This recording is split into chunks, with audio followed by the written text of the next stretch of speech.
Hello students, आप सभी छात्रों का एक बार फिर से मेरे official YouTube channel science study well में बहुत बहुत स्वागत है। तो दोस्तों, आज के इस लेक्चर में हम लोग बात करने वाले हैं अनादर्श विलयन के प्रकार। ठीक है दोस्तों, आप लोगों को पता है दोस्तों, हम लोग क्लास 12th केमिस्ट्री का चैप्टर नंबर 2 इस समय स्टडी कर रहे हैं दोस्तों। ठीक है, हमारा जो मिशन बोर्ड एग्जाम है यार 2024 के लिए, उसकी क्लासेस स्टार्ट हो गई बच्चों। जो बच्चे इस वीडियो को पहली बार देख रहे हैं, कृपया करके हमारे चैनल को फटाफट से दोस्तों सब्सक्राइब कर दीजिए, क्योंकि हमारी जो क्लासेस हैं 2024 के लिए बोर्ड एग्जाम के लिए दोस्तों, वो स्टार्ट हो गई हैं। ठीक है, तो इसी वीडियो को आप लोग जाइए, डिस्क्रिप्शन बॉक्स में आप लोगों को पूरे चैप्टर्स का जो हम पढ़ा रहे हैं, आप लोगों को वहाँ पर लिंक मिल जाएगा दोस्तों, और 1 बाय 1 करके आप लोग लेक्चर्स को हमारे देखिएगा।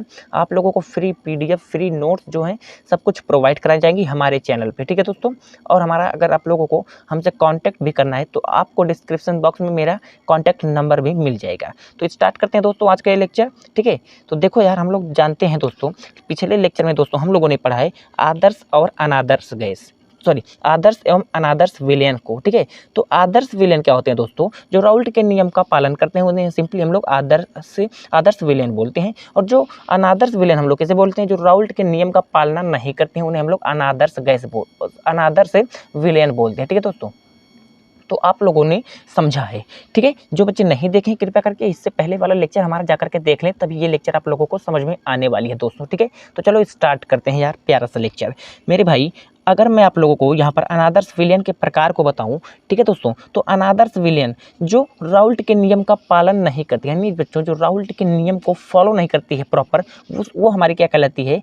वो हमारी अनादर्श विलयन कहलाती है। अब राउल्ट का नियम क्या है भैया? मैं फटाफट से आप लोगों को राउल्ट का नियम यहाँ पर लिख दे रहा हूँ बच्चों। और जो बच्चे राउल्ट का नियम नहीं पढ़े हैं दोस्तों, ये बहुत ही इंपॉर्टेंट टॉपिक है राउल्ट का नियम आपके बोर्ड एग्जाम 2024 के लिए। ठीक है, तो इसी वीडियो के डिस्क्रिप्शन बॉक्स में जाइए, आप लोगों को चैप्टर नंबर 2 विलयन जो है, ठीक है, क्लास 12th का केमिस्ट्री का, आप लोगों को चैप्टर नंबर 2 का लिंक प्लेलिस्ट में मिल जाएगा। वहाँ से आप लोग जाइए, आप लोगों को बढ़िया सा थंबनेल पे दिख जाएगा राउल्ट का नियम। आप लोग उस नियम को पढ़िए। 25 मिनट का वीडियो बनाया है, बहुत ही तगड़ा वीडियो है दोस्तों। आप लोगों को अगर उस वीडियो को आप लोग देख लोगे ना, तो आप लोगों से कोई भी न्यूमेरिकल हो यार पूरे अच्छे तरीके से बन जाएंगे दोस्तों। 25 मिनट का वीडियो है यार, पूरे अच्छे तरीके से मैंने कंटेंट को तैयार करके एक एक चीज़ों को आप लोगों को अच्छे से समझाया, इसीलिए 25 मिनट लगा है। इसीलिए आप लोग कृपया करके जाइए, वो वाला वीडियो देख लीजिए दोस्तों। चलो ठीक है, चलो स्टार्ट करते हैं अब हम लोग अनादर्श विलयन। तो अनादर्श विलयन मैंने आपको बताया दोस्तों, जो राउल्ट के नियम का पालन नहीं करती है। यानी राउल्ट का नियम क्या है दोस्तों? राउल्ट का नियम था कि जो कुल वाष्प दाब होता है, यानी जो कुल आंशिक वाष्प दाब, जो विलयन पर जो कुल आंशिक वाष्प दाब, ठीक है, यानी पी टोटल। ठीक है दोस्तों, पी क्या है? वो आंशिक वाष्प दाब है, और टोटल का मतलब कुल वाष्प दाब। किस पर? विलयन पर। तो क्या होता है? ये नॉट इक्वल टू होता है P1 प्लस P2, या आप लोगों को कहीं कहीं दिख जाएगा दोस्तों PA प्लस PB। ठीक है, यानी AB हमारे जो हैं क्या हैं? घटक हैं। क्या हैं? 2 घटक हैं। और ये विलयन का, ये दोस्तों विलय और ये विलायक का है, तभी हमारा विलयन बनता है। ये विलयन का कुल आंशिक वाष्प दाब है, और ये विलय का वाष्प दाब है दोस्तों, और ये विलायक का वाष्प दाब है। ठीक है दोस्तों, इतनी बात समझ में आ गई। तो यार देखो, हमने आपको 1 और 2 लिया था, यानी शुद्ध द्रव 1 शुद्ध द्रव 2 लिया था। तो कहीं कहीं आप लोगों को AB मिल जाएगा, तो इससे आप लोगों को घबराना नहीं है। तो देखो, जो PT होता है कुल टोटल, P टोटल जो हमारा होता है, क्या होता है? P1 को हम लोग देखिए तो P1 नॉट X1, ठीक है, इसी प्रकार से दोस्तों प्लस P2 नॉट X2, ये हमारा है राउल्ट का नियम। इसका फॉलो नहीं करती है अनादर्श विलयन। ठीक, इसी प्रकार से अगर हम लोग इसमें लिखें तो PT जो है नॉट इजकल टू होता है PA not XA plus PB not XB। ठीक है दोस्तों, तो यही बात है हमारे पास। बस आप लोगों को यही लिखना है कि जो विलयन, जो ऐसा विलयन, अनादर्श विलयन किसे कहेंगे? जो राउल्ट के नियम का पालन नहीं करती, यानी नॉट इजकल टू होता है P1 not X1 P2 not X2। ठीक है दोस्तों, ये बात है। तो अब देखो, हम लोग इसमें पढ़ने वाले हैं दोस्तों। तो देखो, जब ये इसके नियम का पालन नहीं करती है दोस्तों, तो इसमें हमारे पास क्या है? ये हमारे पास क्या होती है? जो अनादर्श विलयन है, ये हमारे पास कितने प्रकार की होती है? 2 प्रकार की होती है। 2 प्रकार की होती है। तो आइए हम लोग इसको भी जान लेते हैं, डिफरेंस के साथ जानते हैं दोस्तों। ठीक है, तो आओ हम लोग देख लेते हैं यार फटाफट से। तो देखो यार, हमारे पास है सबसे पहला अनादर्श विलयन, जो होता है हमारे पास धनात्मक विचलन दर्शाने वाली या प्रदर्शित करने वाली अनादर्श विलयन। एक है हमारे पास ऋणात्मक विचलन प्रदर्शित करने वाली अनादर्श विलयन। अब यहाँ पर मैं आप लोगों को एक बात बता दूं यार, देखो दोस्तों, आप लोगों को मैं बता दूं यहाँ पे कि जब ये राउल्ट का नियम को फॉलो नहीं कर रही है अनादर्श विलयन, तो क्या हो सकती है, या तो राउल्ट के नियम से अधिक हो रही है, यानी जो इसका जो विलयन का कुल वाष्प दाब है दोस्तों, जो विलयन का कुल वाष्प दाब है मेरे भाई, वो अगर राउल्ट के नियम को फॉलो नहीं कर रही है तो क्या कर रही है, या तो उससे अधिक वाष्प दाब लगा रही है या तो उससे कम वाष्प दाब लगा रही है। तो दोस्तों अगर उससे अधिक वाष्प दाब लगा रही है तो वही हमारा होता है धनात्मक विचलन, धनात्मक मतलब पॉजिटिव, और अगर उससे कम लगा रही है तो ऋणात्मक विचलन। बस यही बात आप लोगों को मैं समझाने का प्रयत्न कर रहा था कभी से, ठीक है। अब हम लोग इसको पढ़ रहे हैं और देखते हैं फटाफट से इसको। तो दोस्तों देखो, धनात्मक विचलन दर्शाने वाले अनादर्श विलयन। अब देखो, ऐसे विलयन जिनका कुल वाष्प दाब राउल्ट के नियम से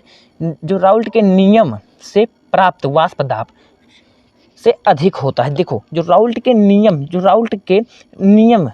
कौन सा नियम दिया था, वाष्प दाब पे उन्होंने क्या दिया था, एक नियम दिया था, एक क्या दिया था, तो कॉन्सेप्ट दिया था। तो क्या था वहाँ पे कॉन्सेप्ट यही था।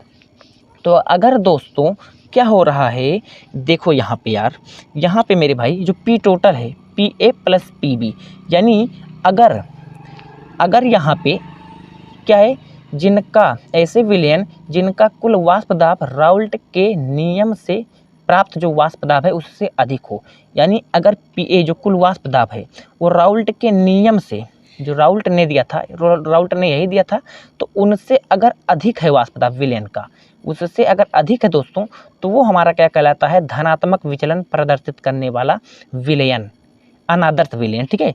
या हम लोग अगर इस भाषा में लिखें तो सिंपल है, P1 P2, जो P टोटल है ज़्यादा होगा किससे, P1 P2 से। ठीक इसी प्रकार जहाँ पर P टोटल जो हमारा है PA + PB से ज़्यादा है।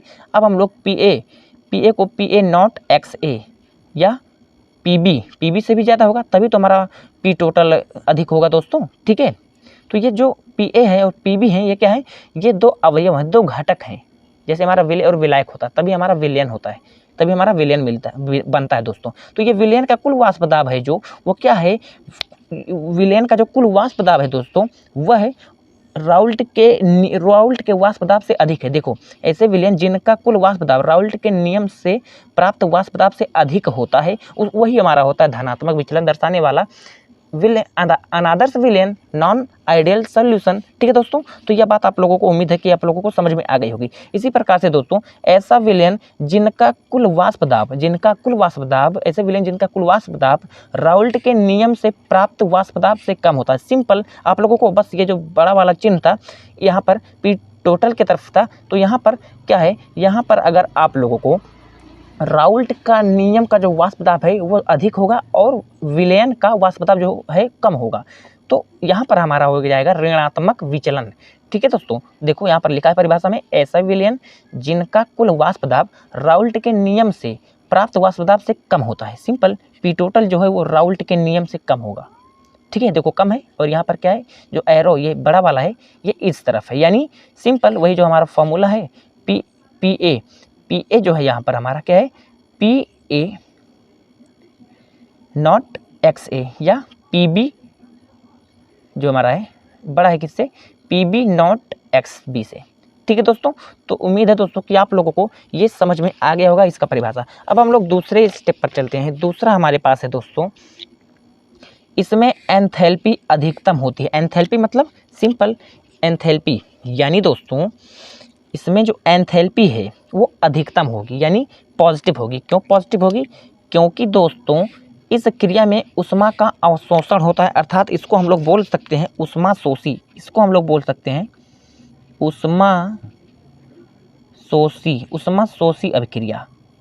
जब हम लोग दो घटकों को मिलाते हैं तो उसमें क्या होती है, जो डेल्टा H होती है, यानी जो डेल्टा H है वो पॉजिटिव होगी, क्योंकि डेल्टा H अधिकतम होती है दोस्तों। देखो अधिकतम होती है तो अधिकतम का मतलब कि धनात्मक होगी, ठीक है। क्योंकि इसमें जब हम लोग दो घटकों को मिलाते हैं तो ये उष्मा क्या होती है, अवशोषण होती है, यानी उष्मा का यूज़ होता है इसमें। तो उष्मा का यूज़ होना यानी उष्मा का लगना, उष्मा को देना क्या होता है दोस्तों, उष्मा शोषी अभिक्रिया होती है। अर्थात इसको हम लोग बोल सकते हैं किसको, जो हमारा धनात्मक विचलन है इसको हम लोग बोल सकते हैं कि ये क्या है, ये उष्मा शोषी अभिक्रिया है एक प्रकार से। अब इसी प्रकार से अगर हम लोग इसमें देखें तो इसमें एंथैल्पी का क्या होता है, एंथैल्पी कम होती है यानी ऋणात्मक होती है, क्योंकि इस क्रिया में उष्मा का दोस्तों उत्सर्जन होता है। जब हम लोग दो घटकों को मिलाते हैं तो यहाँ पर क्या होता है, यहाँ पर जो डेल्टा एच है उसका मान निगेटिव आता है, अर्थात क्या होता है, क्योंकि यहाँ पर जो एंथैल्पी है दोस्तों डेल्टा एच है वो कम हो जाती है। तो कम हो जाती है अर्थात यहाँ पर क्या होता है, इसमें क्या होती है कि उष्मा का उत्सर्जन होता है। जब दोनों घटकों को हम लोग आपस में मिलाते हैं तो क्या होती है दोस्तों, उष्मा का उत्सर्जन होता है यानी उष्मा बाहर निकलती है। तो इसको हम लोग बोल देते हैं उष्मा क्षेपी अभिक्रिया। ठीक है भाइयों, ये बात समझ में आ गई तो बहुत अच्छी बात है। अब हम लोग चलते हैं अगले टॉपिक पे। अगला हमारे पास है विलयन का जो आयतन होता है V, विलयन का जो आयतन होता है यानी वॉल्यूम V, तो अवयव के कुल आयतन से भी अधिक होता है। यानी दोस्तों अगर हम लोग दो अवयव को ले लें, अगर एक अवयव हमारे पास है 4 लीटर और दूसरा यानी एक अवयव A है एक अवयव B है, तो एक अवयव हमारे पास 4 लीटर में है, अगर एक लीटर और एक जो हमारा जो घटक है या अवयव है वो 2 लीटर में है, तो हमारा जो टोटल होगा यानी AB जो हमारा होगा विलयन जो होगा वो क्या होता है दोस्तों, अधिक होता है। यानी 4 2 6 होना चाहिए, बट 6 से अधिक हो जाता है यानी 7 हो जाता है या 8 हो जाएगा या 9 हो जाएगा, यानी 6 नहीं होगा, 6 से अधिक होगा, अर्थात डेल्टा V भी यहाँ पर क्या हो जाती है दोस्तों, पॉजिटिव हो जाती है या अधिकतम हो जाती है। ये बात समझ में आ गई आप लोगों को, बहुत अच्छी बात है।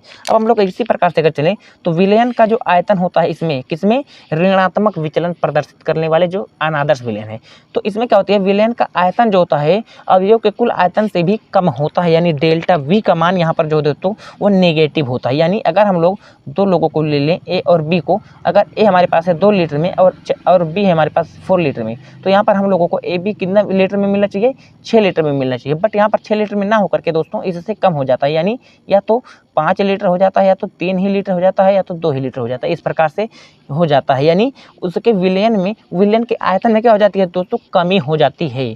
ठीक है दोस्तों, तो उम्मीद है कि ये चीज़ें आप लोगों को समझ में आ गई होगी। अब हम लोग फटाफट से एग्जाम्पल कर लेते हैं। जैसे हमारे पास हो गया बेंजीन और मेथेनॉल। बेंजीन और मेथिनॉल का जब हम लोग विलयन को बनाते हैं दोस्तों तो क्या होता है, तब हमारा उसमें धनात्मक विचलन होता है। और इसी प्रकार से अगर हम लोग देखें ऋणात्मक विचलन के एग्जांपल्स, तो एथेनॉल और एसीटोन का विलयन जब हम लोग बनाते हैं तो उसमें हमारा क्या होता है, ऋणात्मक विचलन प्रदर्शित करता है। ठीक है, तो उम्मीद है दोस्तों कि आज का ये लेक्चर आप लोगों को काफ़ी पसंद आया होगा। तो अगर आप लोगों को ये लेक्चर दोस्तों पसंद आया है तो आप हमारे चैनल को फटाफट से सब्सक्राइब करके बेल आइकन को प्रेस कर दीजिएगा, क्योंकि आप लोगों को इसी तरीके से बच्चों बोर्ड एग्जाम की जो क्लासेज हैं आप लोगों को लगातार मिलती रहेंगी और आप लोगों को सभी सब्जेक्ट्स के नोट्स PDF सब कुछ मिलने वाली है। ठीक है दोस्तों, तो यार मिलते हैं नेक्स्ट वीडियो में, तब तक बने रहिए आप हमारे चैनल के साथ।